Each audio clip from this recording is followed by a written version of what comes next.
واجعل بنائي بناء علم وعمل بسنة وحلم. Merci beaucoup. D'abord, je voudrais remercier l'université, l'UCAC, et ensuite remercier monsieur le recteur de nous avoir reçus ici à Touba. C'est un grand honneur de voir un si grand complexe académique. Cela démontre que Touba, ce n'est pas seulement la religion, mais c'est également la science, c'est aussi la connaissance. Et nous, en tant qu'FAO, en tant qu'agence de connaissance, la FAO est un centre d'excellence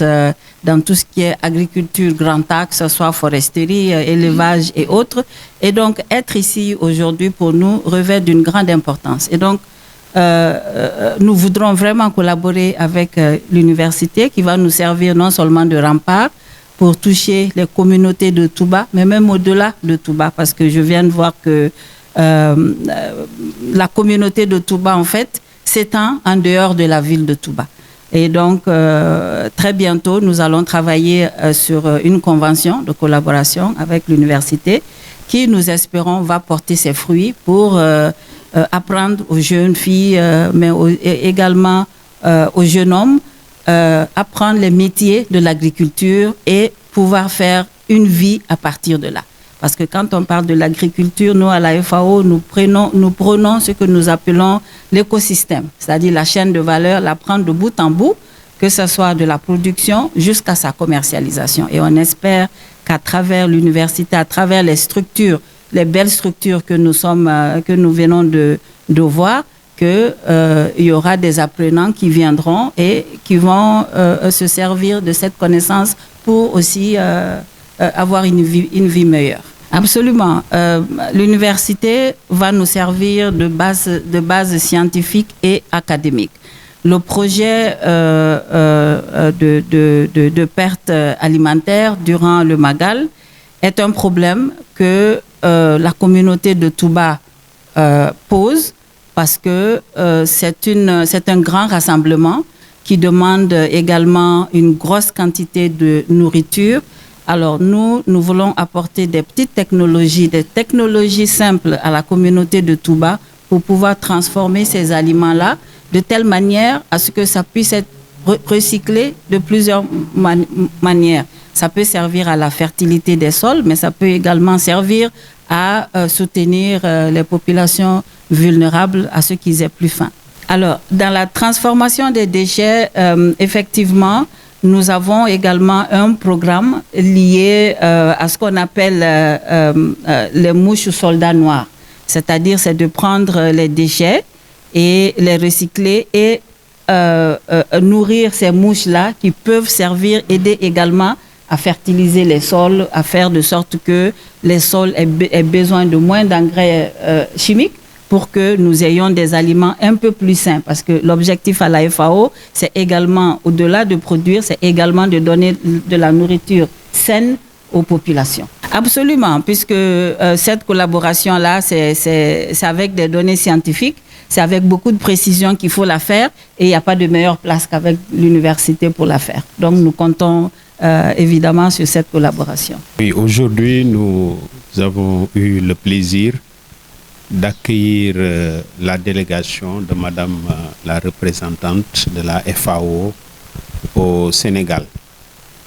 qui est venue à Touba dans le cadre du lancement d'un projet important sur le recyclage des déchets domestiques et aussi des produits après récolte. Madame la représentante nous a fait l'honneur, après avoir procédé à l'ouverture de cet atelier, de venir visiter l'université et d'échanger avec nous. Comme elle a eu à le dire tout à l'heure, étant donné que la FAO travaille sur tout ce qui est agriculture au sens large du terme,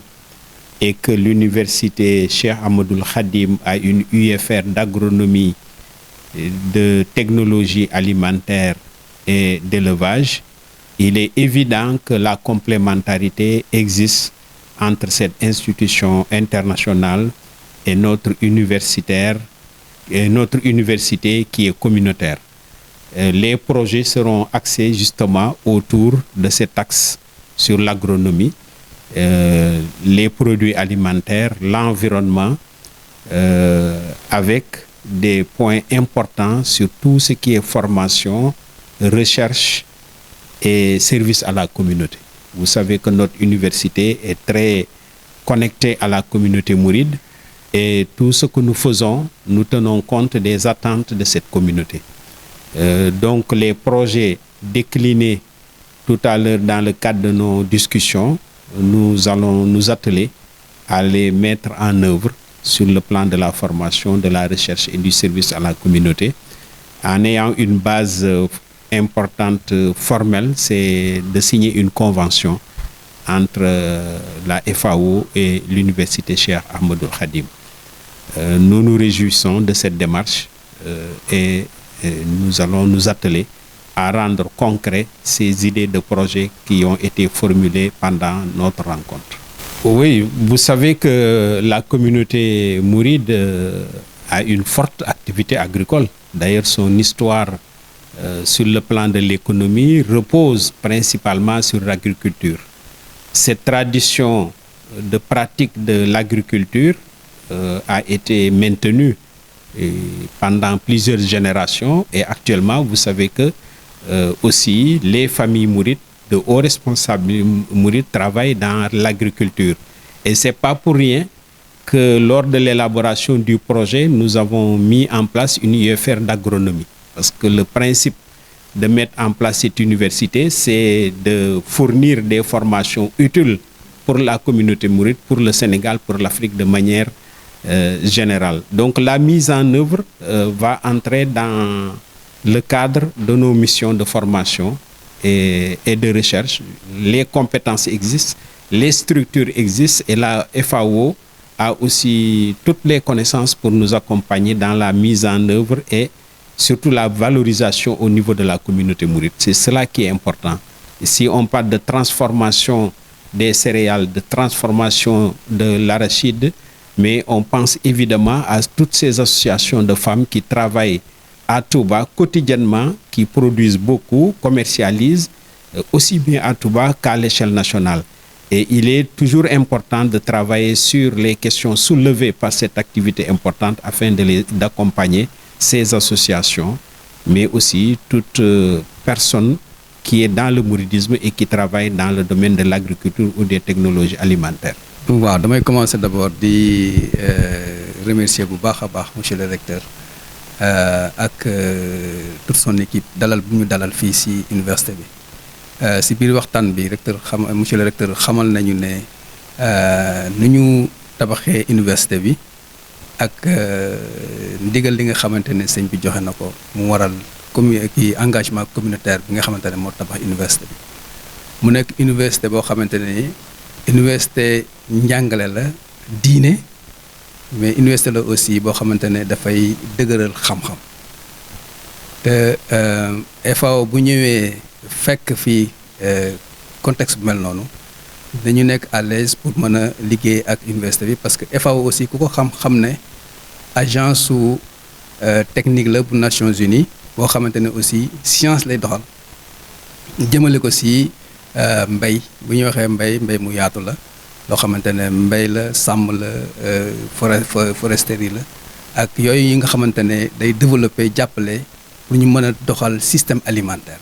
boo waxee système alimentaire nag di nga wax loo xamante ne nii dañuy travailler si liggéey si développer nag la ñuy def ba chaîne de valeur yi nga xamante ne mooy filières yi nga xamante ne moom la ñu ciblé li ñuy def ba mu nekk ay chaîne de valeur yi nga xamante ne yu durable lay doon donc contexte boobu tax na tey jii ñuy rafetlu ndaje tey bi ndaje boo xamante ne nii nañu wax ay piste de collaboration yi nga xamante ne war nañ ko am mën nañ ko amal ak université Cheikhul Khadim ba pare liggéey bi nga xamante ne aussi buñ ci bokkee def ko dinañ am ay résultats yu baax si accompagner communauté yi mais aussi accompagner xale yi nga xamante ne day ñëw tey jii pour sàkku xam-xam si mbay mi mais aussi développer ay technologies yi nga xamante ne nii yu am njëriñ lay doon pour communauté bi. waaw parce que loolu aussi lu am solo la parce que tey jii bu ñu jëlee Touba xool lu fi xew-xew yu fiy amee dinañ xam ne tey jii li ñu fiy def si reste alimentaire yooyu ni ñuy def ba mu nekk si loo xamante ne dañuy développer benn li ñuy wax économie circulaire loo xamante ne ni tey jii duñ ko tuddee duñ ko mën a ñàkk perte ko duñ ko mën a perte mais mën nañ ko recycler waat ba nga xamante ne mën nañ ko utiliser tey jii bu fekkente ne reste alimentaire yooyu am na donc mën nañ ko recycler def ko compost par exemple daal di koy def tos yóbbu ko si tool yi mais aussi mën nañ agir en amont ba nga xamante ne minimiser li nga xamante ne moom mooy yàqu loolu mën nañ def ay chambre froide wala ay chaîne de froid yoo xamante ne dina nekk yu am solo yoo xamante ne ni dinañ mën a gérer yu mel noonu collaboration la boo xamante ne ni tey jii éléments yooyu dafay bokk ci développement dëkk bi développement boo xamante ne nii non seulement dinañ minimiser pertes yi mais développement boo xamante ne aussi dinañ mën a réutiliser waat yooyu pour que ñu mën a faire face aux effets climatiques mais faire face à apporter ay réponses yoo xamante ne mooy production yi nga xamante ne ni dañ koy def Touba nag nekk na lu ñu tànn pour ñëw fii def financement programme boobu parce que tey jii bu ñu ko defee ak mobilisation bu ñu fi gis ak pas-pas bu ñu fi gis ak xam-xam bu ñu fi gis ak